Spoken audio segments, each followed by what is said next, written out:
Paz do Senhor, irmãos, que todos estejam na graça de Deus, irmãos e irmãs, que a paz do Senhor reine em suas casas.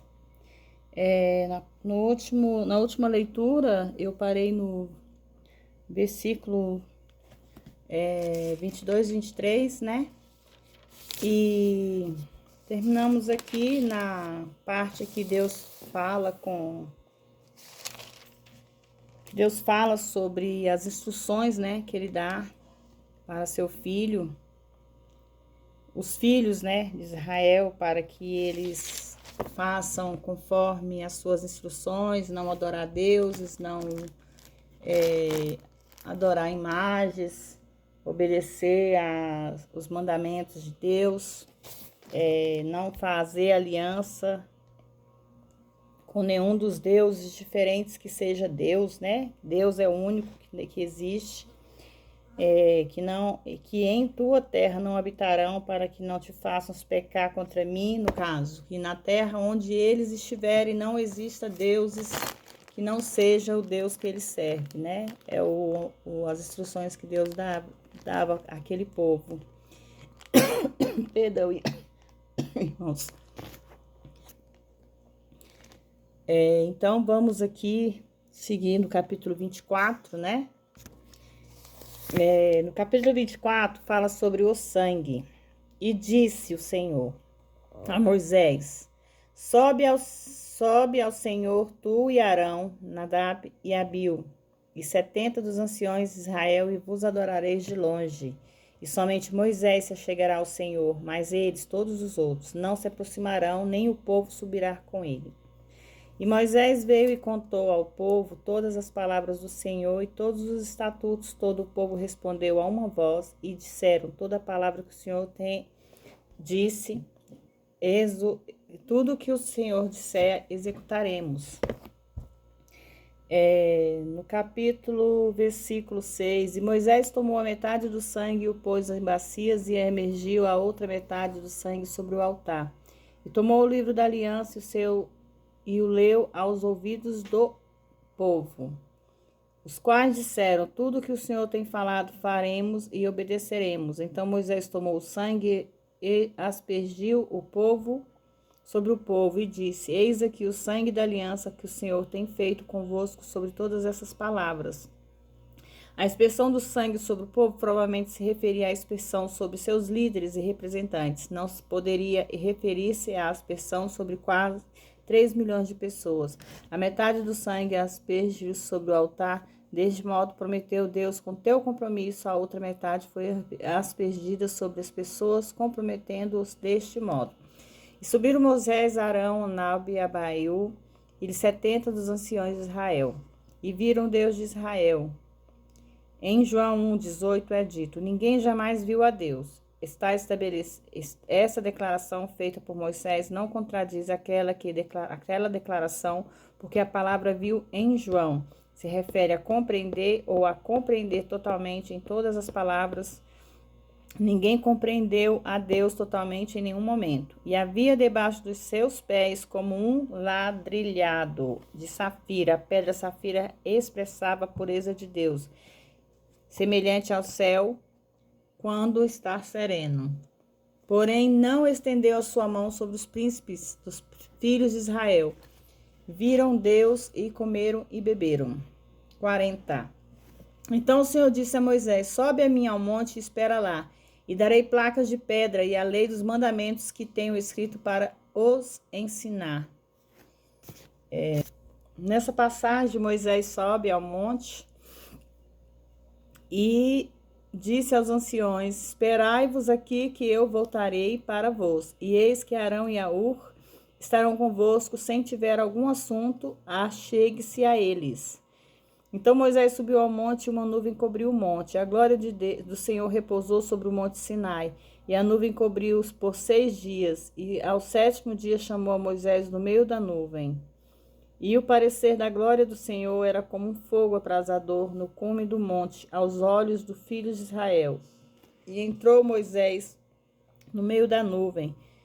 Depois que subiu ao monte, esteve Moisés no monte 40 dias e 40 noites. Irmãos, a gente vê aqui nessa passagem E nós temos que trazer, né, para os dias de hoje, que mesmo que Moisés subisse ao monte, ele tinha ali o tempo certo para se encontrar com Deus. Deus pedia para que ele subisse naquele momento, mas aquele momento não era o momento que Deus iria aparecer para Moisés. Ele teria que orar, ele teria que entrar em oração, e do tempo de Deus, ali mesmo no monte, Deus apareceria e mostraria e ordenaria o que ele teria que fazer. Como de fato ele ficou, né, no monte durante 40 dias e 40 noites, para que fosse, né, praticamente purificado. No capítulo 25 vem o tabernáculo. Então o Senhor falou a Moisés dizendo: diga aos filhos de Israel que tomem para mim uma oferta alcançada. De todo homem que vier voluntariamente de coração, dele tomarei a minha oferta. Quando Deus fala que tome a sua oferta alcançada por voluntariamente de coração, ele quer dizer que mesmo que você não tenha nada em suas mãos de bens materiais para oferecê-lo, mas se você tiver um coração quebrantado e oferecer a Deus o seu coração, de todo o coração, verdadeiramente, Deus vai receber sua oferta, mesmo não sendo em bens materiais. E se haver bem material, como dinheiro, essas coisas para você oferecer a Deus, que você ofereça verdadeiramente, de coração, acreditando que Deus fará o melhor na sua vida. Porque Deus não recebe aquela oferta que você dá com dó, que você dá com pena, ou que você esteja dando mais ressentido porque você está dando aquilo ali. Nós temos que acreditar que quando nós oferecemos algo a Deus, uma oferta a Deus, nós temos que oferecer de todo o nosso coração, amém? E esta é a oferta que recebereis deles: ouro, prata e cobre, jacinto, púrpura, carmesim, linho fino e pelos de cabras, e couros de carneiros, tintos de vermelhos e couros de tecturso, da madeira de cilim, azeite para luminária, especiarias para o azeite da unção e para o incenso aromático, pedras de ônix, pedras engates para o efode e para o peitoral, e me farão um santuário e eu habitarei nele. A arca do concerto. Fareis também uma arca e de madeira de cetim. Gente, nessa passagem aqui, nós falamos sobre a arca, né? Que seria aquela arca que seria coberta, né? Totalmente de ouros, e que teria dois querubins, né? Virado um para o outro, que vocês com certeza conhecem já essa arca. Então, ele teria que construir, né? Fazer aquela arca pela largura, pelo tamanho, pela espessura, tudo direitinho como Deus estava ordenando que ele fizesse. E porás o propiciário em cima da arca, e na arca porás o testemunho dos 10 mandamentos, que eu te darei. E ali eu declararei a ti e farei contigo de cima do propiciatório, no meio dos dois querubins, que são os anjos que ficam na arca, em cima da arca, que estão sobre a arca do testemunho, tudo que eu te mandar para os filhos de Israel. Somente em cima do propositório manchado com o sangue de Deus se encontrará com seres humanos, pecadores, porque ali é o único lugar em que ele pode encontrar-se com os seres humanos e não difamar a sua justiça e santidade. Amém? Na mesa dos pães da proposição, farás deste modo uma mesa de madeira, o seu comprimento será de 2 covados, na qual moldurará. Farás coroa de ouro ao redor, e lhes farás também 4 argolas, os quais porás os 4 esquinas que correspondem aos seus 4 pés. Farás também os pratos, as suas talheres, suas cobertas, suas tigelas, e porás sobre a mesa o pão da proposição diante de mim continuamente, que é, no caso, a ceia, né? Quando nós vamos, nós crentes, nós evangélicos, nós cristãos, vamos da igreja, que existe o culto de ação de graças, né? Que eles colocam ali o pão, eles colocam o trigo, colocam o sangue do cordeiro. Então, tudo aquilo ali faz parte das promessas de Deus desde do princípio. Que é o significado, né? Sobre o sangue e o corpo de Cristo. Farás, além disso, um castiçal de ouro, lavrado a martelo, e se fará este castiçal. E sairão dos seus lados 6 hastes, 3 hastes castiçal de um lado e 3 hastes castiçal do outro. E no candelabro mesmo haverá 4 taças em forma de amêndoas, com 2 maçãs e suas flores. Haverá uma maçã debaixo das suas hastes, e as suas maçãs e as suas hastes serão do mesmo. Tudo isso será uma peça lavrada a martelo e ouro puro. E farás também as suas 7 lâmpadas. E se acenderão as suas lâmpadas, e de modo iluminem a frente dele. Também os seus epivados e os seus apagadores serão de ouro puro. De um talento de ouro puro os farás com todos estes vasos. Como de fato existe, né, irmãos? A arca, o candelabro, até hoje, né? Nós temos lá a imagem, o candelabro. E olhe, pois, as faças conforme o seu modelo que foi mostrado no monte. Aqui, nesses capítulos 24, 25, 26, Deus está falando aqui sobre todas as coisas que ele tinha que fazer, né? Que construir para ser oferecido para Deus. Sobre o candelabro de ouro, cortina de linho, pelos de cabra, no versículo 26, né, que fala sobre a cortina de linho.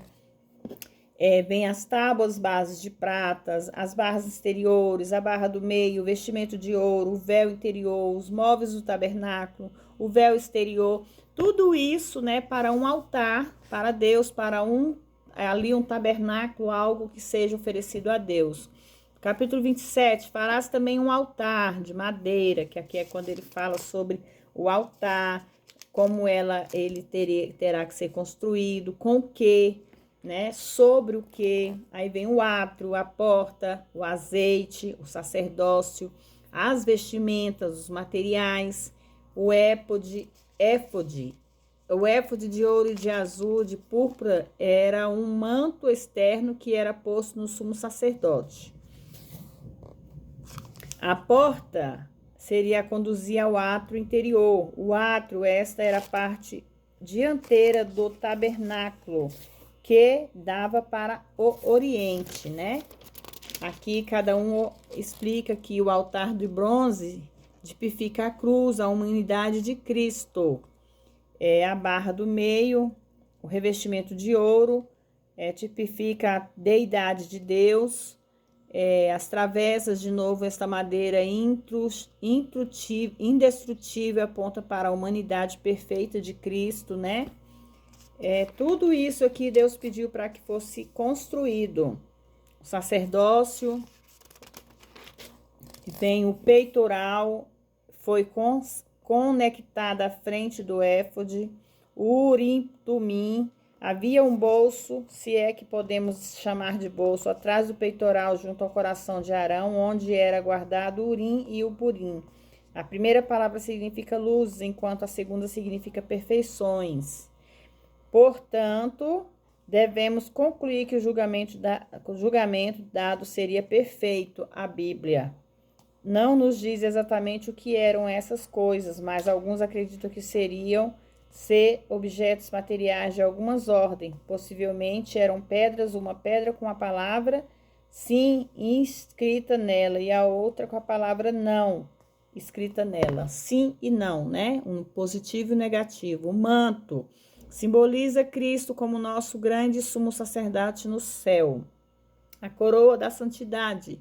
Esta lâmina de ouro era o símbolo da imprescindível santidade do Senhor Jesus. Os santos são representados por ele e aceitos nele, devido à nossa união legal e vital com ele. A sua santidade é nossa. Portanto, o que estou dizendo? Estou dizendo que nós, como crentes, devemos olhar para nós mesmos com nossas dezenas e milhares de fracassos, mas fixar o nosso olhar nessa lâmina de ouro. Nós podemos contemplar nas perfeições de nosso grande sumo sacerdote à medida de sua aceitação eterna do Deus, Cristo, e a nossa santificação, assim como a nossa justiça. As vestimentas feitio de bordado fala da obra determinada. O fato de que as vestimentas dos filhos de Arão não continham bordado diz que a obra deles nunca terminava. A consagração, este capítulo tem a ver com a consagração dos sacerdotes. Começa com o sacrifício, quer dizer, com a cruz. Toda consagração tem que começar com a cruz, ou não seria uma consagração. O bezerro da vacária simbolizava a humanidade de Cristo, que era 100% homem, enquanto os dois carneiros simbolizavam a sua natureza real. A purificação, embora não seja mencionado aqui, isso aconteceu provavelmente diante do grande lavatório, a limpeza com água para a palavra de Deus. Fala da palavra de Deus. O sumo sacerdote, todas essas coisas eram tipos de Cristo em suas obras expiatória, intercessora e mediadora. A ordem, pode-se notar que Arão foi ungido antes de ser derramado o sangue do sacrifício que seria oferecido. Foi feito nesta maneira porque ele estaria diante de nós como um tipo de Cristo, o qual, em virtude do qual ele era sua própria pessoa, foi ungido com o Espírito Santo, muitos antes de sua obra na cruz fosse cumprida. A oferta pelo pecado.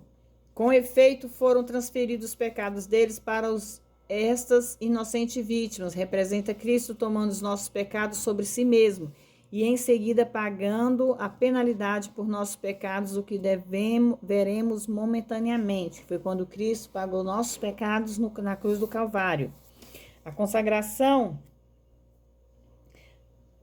fizeram isso antes de matá-lo, o que apresenta o fato de que Cristo ouviu somente o Pai.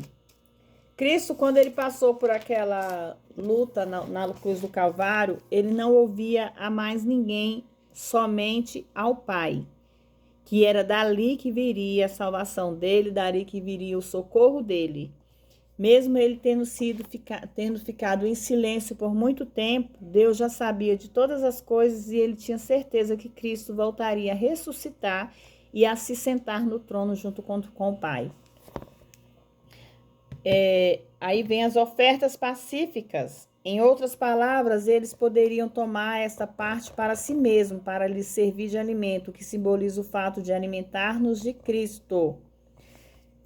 As ofertas diárias, a palavra continuamente dá ênfase ao fato de que o crente deve colocar a sua fé e confiança em Cristo e na cruz, e fazer isso diariamente para sempre, irmãos.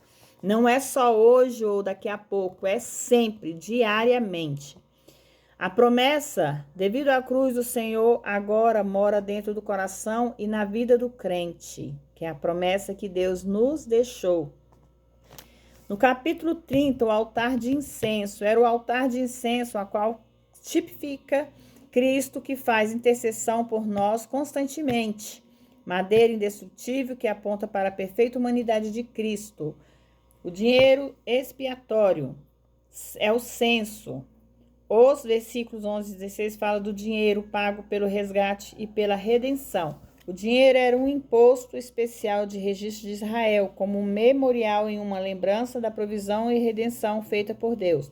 Era uma obrigação sob os termos da aliança mosaica. Cristo morreu na cruz, ele deu a si mesmo em preço de resgate por todos. Mas Deus não cobra por isso, irmãos. Vocês têm que entender que aqui fala sobre esse dinheiro, mas aqui não está dizendo que Deus está nos cobrando por ter dado a sua vida, né, dado seu único filho para morrer na cruz do Calvário. Ele não cobra isso de nós. A única coisa que ele quer de nós em troca é a nossa fidelidade. O lavatório de bronze. Um pedestal sobre o qual o lavatório está assentado. É um altar de bronze. A água era um tipo de palavra de Deus, da palavra de Deus. Pode-se dizer que o altar de bronze era para o pecador, o lavatório de bronze para o santo. O primeiro aponta para o sangue de Cristo, o último para a palavra de Deus, e o primeiro purificou a consciência e o último comportamento. Azeite santo da unção. A mirra é uma resina que se extrai de uma certa árvore no meio das incisões, feito com esse propósito. Tipifica Cristo que foi referido por nós e de cujas chagas fluiu um aroma suave de Deus, a Deus. O ciclo nessa época era realmente um peso, que é o 500 ciclos, e não uma moeda. Cada ciclo tinha cerca de 9,45 gramas, o que indica que a prata de 500 ciclos tinha um valor equivalente a $500 em 2004, irmãos. O incenso. Essas quatro tipificam a obra intercessora de Cristo a nosso favor. Como dissemos, Cristo era perfeito em todos os aspectos, preparado por alguém que era destro nesta arte. Os operários. Acredita-se que Bezalel era neto de Ur e cunhado de Moisés, que era casado com a irmã destes, Miriam. A seleção desses operários principais foi feita por Deus e não por Moisés. Antes da cruz, o Espírito Santo só vinha sobre os indivíduos se fossem chamados por Deus para certas tarefas, inclusive Bezalel. Agora, depois da cruz, o Espírito Santo mora no coração e na vida de todos os crentes. Que bom, né, irmãos, que o Espírito Santo vive dentro dos nossos corações. Que nós possamos aceitá-lo todos os dias e não deixá-los partir de nossa vida. Que só através do Espírito Santo que nós conquistamos a nossa graça, que nós conquistamos os nossos sonhos e temos vida e vida com abundância, amém? O sábado, irmãos. Sobre o sábado, como dissemos, representava o repouso que o crente encontra agora em Cristo. Este seria sinal entre o Senhor e Israel. Nunca teve o propósito de ser um sinal entre o Senhor e a igreja. Perderá a sua vida qualquer que nele fizer obra alguma. Aquela alma será eliminada do meio do seu povo. Porque representava Cristo, e o Cristo faria para trazer repouso à alma. Já pensou, irmão? Se o mundo que nós vivemos hoje fosse feito como está escrito na Bíblia, e no sábado nós descansaríamos, ao invés do domingo, porque nós, seres humanos, escolhemos, nós, homens, né? Em geral, escolhemos o domingo para descanso. Mas o descanso na Bíblia é no sábado. Às vezes a gente até critica, né, aquele povo adventista, mas não, nós não devemos nem criticá-los, porque eles seguem rigorosamente a palavra. E é essa a palavra que está aqui no livro da vida. As duas placas de pedra. Estes foram os 10 mandamentos, 5 escritos em uma pedra e 5 na outra. O bezerro de ouro. Irmão, sobre esse bezerro de ouro aqui, foi feito ali onde começou toda a rebeldia daquele povo, né, de Israel. Que no capítulo 32 fala: mas vendo o povo que Moisés demorava em descer do monte, acercou-se então de Arão e lhes disse que levantasse um deuses. Tipo assim, eles queriam adorar o bezerro de ouro. O fato de Moisés ter demorado no monte, porque Moisés estava seguindo as ordens de Deus. Ele está ali demorando, mas ele não estava sentado, parado, quietinho, não. Ele estava ali trabalhando na obra de Deus, porque Deus estava ensinando a Moisés tudo o que teria que ser feito através dos 10 mandamentos. Mas o povo, com a sua ira, com a sua ignorância, com a sua... como se fala, meu Deus? Rebeldia, decidiram que Arão teria que construir um novo Deus para que eles pudessem adorar. Gente, imagina você saber que existe um Deus vivo, um Deus verdadeiro, aí porque ele demora a lhe responder, só porque ele demora a responder, porque Deus não responde na nossa hora, não, é na hora dele. Aí nós resolvemos pegar aqui um objeto, né? E fazer o quê? Adorar esse objeto como se fosse Deus. Deve ser muito estranho isso, né, irmãos? Eu confesso que Deus, a graça é dele. A graça é toda dele, a honra é toda dele, somente para ele. A gente não pode adorar um pedaço de metal, um pedaço de pedra, um pedaço de madeira. é Deus, o nosso Deus vivo. E acontecendo isso, rapidamente se desviaram do caminho que eles tinham ordenado. Fizeram para si um bezerro de fundição e o adoraram e sacrificaram a ele. Disse mais o Senhor a Moisés: eu tenho visto que este povo, que por certo é povo de dura cerviz, de coração endurecido, gente. A única coisa que fica entre o homem e o inferno eterno é a cruz do Cristo. Ao abandoná-la, como fez Israel, o juízo logo segue, e é sempre assim. Irmãos, nós vemos aí na Bíblia que aquele povo, aquela multidão que estava no deserto, procurando chegar na terra prometida, nenhum chegou, irmãos. Foram poucos os que chegaram à terra prometida. Chegaram até a beirada, mas não entraram. Porque Deus não permitiu, por causa do quê? Por causa da rebeldia, por causa dos maus costumes deles. A intercessão. Então Moisés orou perante o Senhor, seu Deus, e disse: o Senhor, por que se acende o teu furor contra o teu povo? Que tu tiraste da terra do Egito com grande força e com a mão forte. Por que hão de falar dos egípcios, dizendo: para mal os tirou, para matá-los nos montes e para destruí-los sobre a face da terra? Torna-se o furor da tua ira, arrepende-te deste mal contra o teu povo. Lembra-te, Abraão, de Isaque e de Israel, os teus servos, aos quais jurastes por ti mesmo, e lhes disseste: eu multiplicarei as vossas descendências com as estrelas do céu, e darei à vossa descendência toda esta terra, e que tenho falado para que o tome por herança eterna.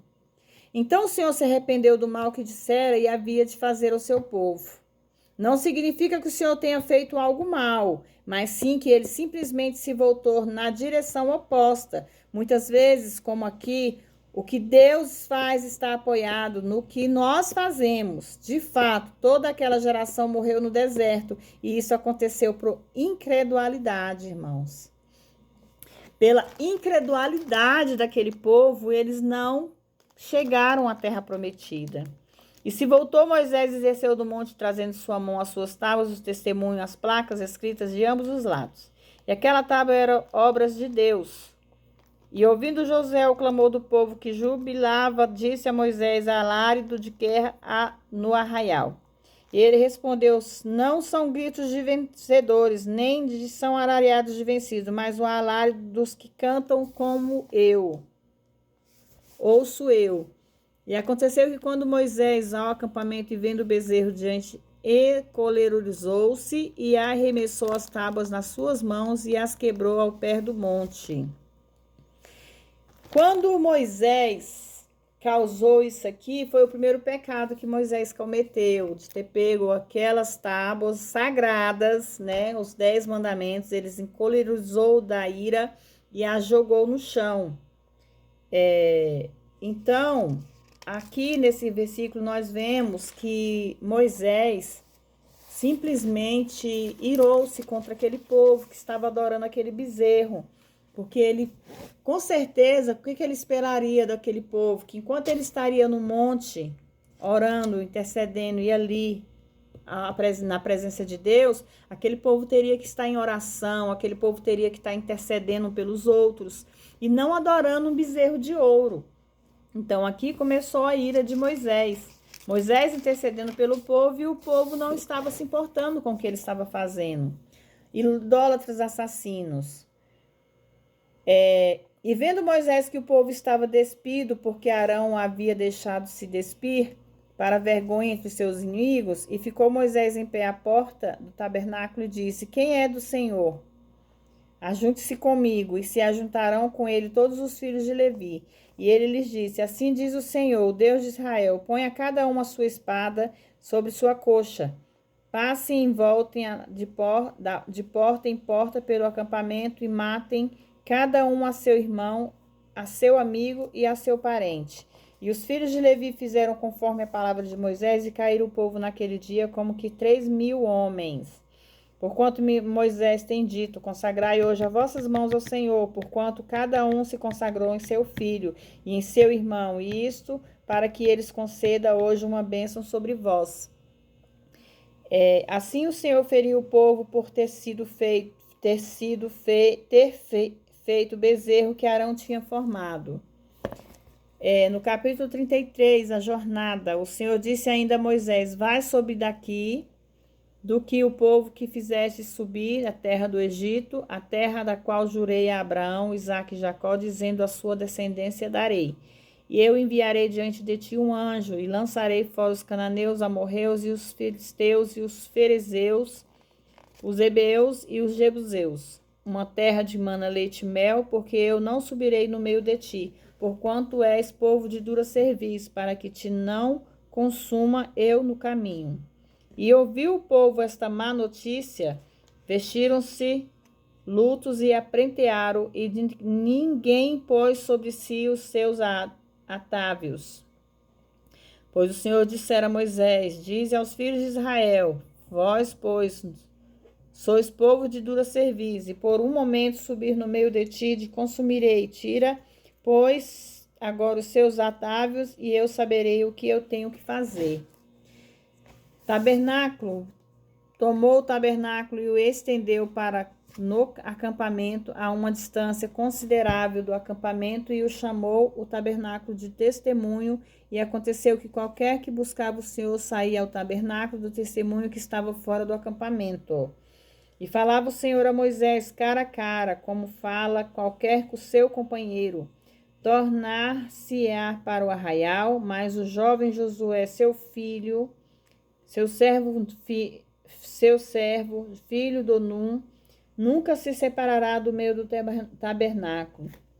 Josué algum dia tomaria o lugar de Moisés, embora muitos anos depois, mas o Espírito Santo já tinha iniciado o treinamento, mostrado o tempo de preparação que isso requer. E disse Moisés ao Senhor: eis que tu me disses, faze subir ao teu povo. Entretanto, tu disseste: eu te conheço pelo teu nome, e também achastes graças aos meus olhos.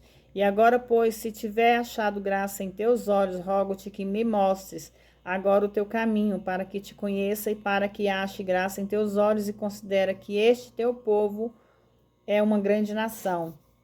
E ele disse: a minha presença irá contigo, e te darei descansar, e te farei descansar. E Moisés respondeu-lhe: se a tua presença não for comigo, não nos faça subir daqui. Aqui nesse versículo nós vemos o quanto Moisés era perfeito a Deus, e é o que nós temos que trazer para os dias de hoje, irmãos. Que nós temos que entender que tudo que nós pretendemos fazer, se nós não levarmos Deus na frente, não dá certo.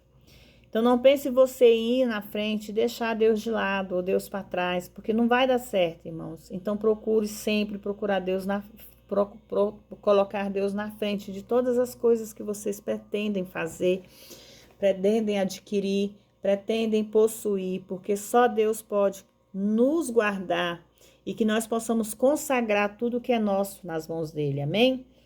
Nas segundas pranchas, no capítulo 34, vou falar para vocês sobre o capítulo 34 amanhã, irmãos, no próximo vídeo, que aqui fala, né, da aliança que Moisés teve com Deus. E a gente tem que ver que na época que Moisés pegou aquela placa, né, que eram os 10 mandamentos, pela ira do seu povo, ele acabou se irando, e jogou a placa, aquela palavra, né, que era a palavra santa, a palavra viva de Deus nos chãos, ali ele já tinha pecado perante Deus, né? Mas será que quando passar a minha glória, eu te porei em uma fenda da rocha e te cobrirei com a minha mão até que eu haja passado? A fenda da rocha é semelhante ao precioso sangue de Jesus Cristo derramado, que cobre o indivíduo cuja fé está posta ali. Acredita-se que esta certa fenda tenha sido a mesma caverna onde Elias esteve, enquanto estava num estado deprimido, 800 anos antes. Depois apartarei a minha mão e verás as minhas costas, mas o rosto não se verá. Alguns afirmam que essas declarações eram simplesmente antropófagos Entretanto, eu não creio nas descrições dadas na palavra de Deus. Eu, pessoalmente, creio que o Senhor tem um corpo espiritual que, quando visto, pode ser muito semelhante ao corpo humano, pelo menos quanto à sua forma. Eu acredito, irmãos, que Deus não tem forma. Nós não podemos ver Deus. Como diz aqui na Bíblia, que os que conseguiam ver Deus morriam. Então, a gente tem que pensar que Deus deixou o Espírito Santo sobre nossa terra para cuidar de nós, para nos proteger e que nós possamos chegar até Ele através do Espírito Santo. E o Filho de Deus, Jesus Cristo, ficou para que nós possamos interceder através de Jesus para chegar a Deus. Nós temos que aprender a orar, a interceder e a buscar por vidas que necessitam. Porque existem muitas vidas que necessitam, irmãos, da bênção de Deus, necessitam de oração, necessitam de busca. Claro que nós não podemos mudar a mente do ser humano, o pensamento do ser humano, né? Mas nós podemos interceder por eles, porque nós intercedendo, Deus fará com que aquela mente seja mudada. Então vamos orar, vamos agradecer a Deus por tudo que Ele tem feito em nossas vidas. Eu só vou parar aqui agora, irmãos, porque eu realmente Vamos orar, eu espero que vocês orem por mim também. Eu ando sentindo muita dor, assim, umas dorzinhas que estão me incomodando muito. Mas isso não vem ao caso, né? O importante é que nós estejamos na presença de Deus. Vamos orar, que vocês possam orar por mim, que eu ore por vocês, que vocês possam entrar aqui no canal, deixar o comentário de vocês, compartilhar esse vídeo, se inscrever nesse canal para que esse canal cresça e que eu possa cada vez mais aprender mais junto com vocês através da leitura da palavra. Amém? Vamos orar? Senhor, meu Deus e meu Pai, eu entro na sua presença primeiramente, papai querido, para te agradecer, Senhor, meu Deus, por estar aqui na sua presença. Agradecer, Pai, por o Senhor estar aqui, Pai, junto conosco, Pai. Senhor, meu Deus e meu Pai, eu te peço que o Senhor coloque suas mãos poderosas sobre o meu corpo, Pai, retirando toda dor, retirando toda enfermidade, toda doença carnal, toda doença espiritual, Pai. Que o Senhor possa me tratar, Senhor, meu Deus, que eu possa ter força todos os dias, Senhor, meu Deus, para levar a sua palavra. Que o inimigo não venha, Senhor, meu Deus, a interromper ou a querer me impedir, Senhor, meu Deus, de levar a sua palavra ao seu povo.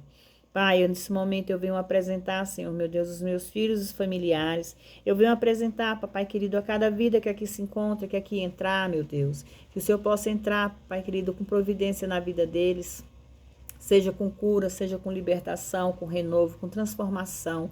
Pai, entra, Senhor, meu Deus, com provisão na vida sentimental, na vida familiar, na vida... no trabalho, Senhor, meu Deus, na saúde, Pai, dos teus filhos, que o Senhor possa levar a cura onde houver enfermidade, que o Senhor possa levar a libertação onde houver opressão, que o Senhor possa levar, Senhor, meu Deus, renovo na vida dos teus filhos. Pai, guarda cada criança, cada jovem, cada idoso, Pai, guarda cada família, meu Deus, guarda cada filho seu, Pai, vai de encontro aos orfanatos, os asilos, vai de encontro aos presídios, vai de encontro aos hospitais, vai entrando, Senhor, meu Deus, com a sua graça nos leitos das UTIs, naqueles que estão nos quartos acamados, vai entrando com provisão na vida daqueles doentes, vai entrando com previsão naqueles acamados, vai, Senhor, meu Deus, tratando, vai curando, vai libertando, vai renovando, Pai, vai cuidando, Senhor, meu Deus, protegendo os médicos, os técnicos de enfermagem, os enfermeiros, os que trabalham na limpeza, na vigilância, vai entrando, Senhor, meu Deus, com o seu prover, vai entrando, Senhor, meu Deus, com as suas mãos poderosas, Pai, toca nos ossos, na carne, no sangue, nos órgãos, toca, Senhor, meu Deus, no pelo, toca nas veias sanguíneas, Pai. Senhor, meu Deus, vai tirando todo tumor, todo câncer, vai tirando, Senhor, meu Deus, toda enfermidade, Senhor, meu Deus, que vem assolar a vida dos teus filhos, Pai. Vai repreendendo toda maldição hereditária, toda macumbaria, toda feitiçaria, essas feitas, Senhor, meu Deus, em porta de cemitério, nas encruzilhadas, nos riachos, nos rios, nos mares. Vai repreendendo essas macumbas feitas, Senhor, meu Deus, nos alimentos oferecidos para teus filhos, Pai. Esses pratos que às vezes eles recebem, Senhor Jesus, sem maldade nenhuma, mas está vindo, Senhor, meu Deus, com um feitiço para a morte. que vem vindo com laço, Senhor meu Deus, para matar, para roubar, para destruir a vida dos teus filhos. Vai repreendendo, Pai, vai jogando por terra toda maldição lançada sobre a vida dos teus filhos, Pai. E neste momento, Senhor meu Deus, eu entrego nas suas mãos cada filho seu que aqui se encontra e os que ainda vão entrar. Eu entrego nas suas mãos a vida dos meus filhos e familiares. Eu entrego a minha vida nas suas mãos, Pai. Que seja feita a sua vontade sobre nossas vidas, Pai. Senhor meu Deus e meu Pai, que essas palavras sejam abençoadas, que chegue, Senhor meu Deus, na casa dos teus filhos, que eles possam ouvir, que eles possam orar junto comigo, Pai. Que o Senhor possa transformar a vida, Senhor Jesus, através dessa palavra. Que através, Senhor meu Deus, dessas orações, o Senhor possa interceder por cada mãe, cada pai, cada esposo e esposa. Interceda por cada oração aqui lançada, meu Deus. Aqueles que estão deixando seus nomes nos comentários, seus pedidos de oração, Pai, que o Senhor possa interceder, ouvir, Senhor, meu Deus, as petições de cada um dos teus filhos, Pai. E que se for da sua vontade, meu Deus, que o Senhor possa entrar com providência, Pai, em nome do Pai, do Filho e do Espírito Santo. Vamos orar, irmãos? Pai nosso que estás no céu, santificado seja o teu nome. Venha a nós o vosso reino, seja feita a tua vontade, assim na terra como nos céus. O pão nosso de cada dia nos dai hoje, perdoai as nossas dívidas, assim como nós perdoamos aos nossos devedores. Não nos deixes cair em tentação, mas livra-nos do mal, porque teu é o reino, o poder, a honra e a glória, hoje, amanhã e para todos sempre. Amém. Irmãos, eu vou deixar o Salmo 91, como eu prometi para vocês, que toda oração no final eu ia orar. Eu ia ler o Salmo 91 com vocês, que nós possamos orar juntos. Abra suas Bíblias, ore o Salmo 91 comigo, que vocês recebam a bênção do Salmo 91 na vida de vocês, amém? Aquele que habita no esconderijo do Altíssimo, a sombra do Onipotente descansará. Direi do Senhor, ele é meu Deus, o meu refúgio, minha fortaleza, e nele confiarei, porque ele me livrará do laço do passarinheiro e da peste perniciosa. Cobrir-te-ás com suas penas e debaixo de suas asas estarás seguro. A tua verdade será o teu escudo e broca. Não temerás o terror noturno, nem seta que voe de dia, nem pestilância que anda na escuridão, nem mortandade que assola ao meio-dia. Cairão 1000 ao teu lado e 10.000 à tua direita, mas tu não serás atingido. Somente com os teus olhos olharás e contemplarás a recompensa dos ímpios, porque tu, ó Senhor, é meu refúgio, meu Altíssimo, fizeste a sua habitação. Não te sucederá nenhum mal, nem praga alguma tocará a tua tenda, porque aos teus anjos dará ordem a teu respeito para te guardar em todos os teus caminhos. Nas suas mãos eles te levarão para que o teu pé não tropece em pedra. Pisarás o leão e a cobra, calcarás o pés o filho, o leão e a serpente. Porquanto a mim tem encarecidamente me amado, também o livrarei e poluei no alto retiro, porque Rom conheceu o meu nome. Ele me invocará e eu lhe responderei. Com ele estarei na angústia, dele o livrarei e o glorificarei. Saciá-lo-ei com longa vida e lhe mostrarei a minha salvação. Amém?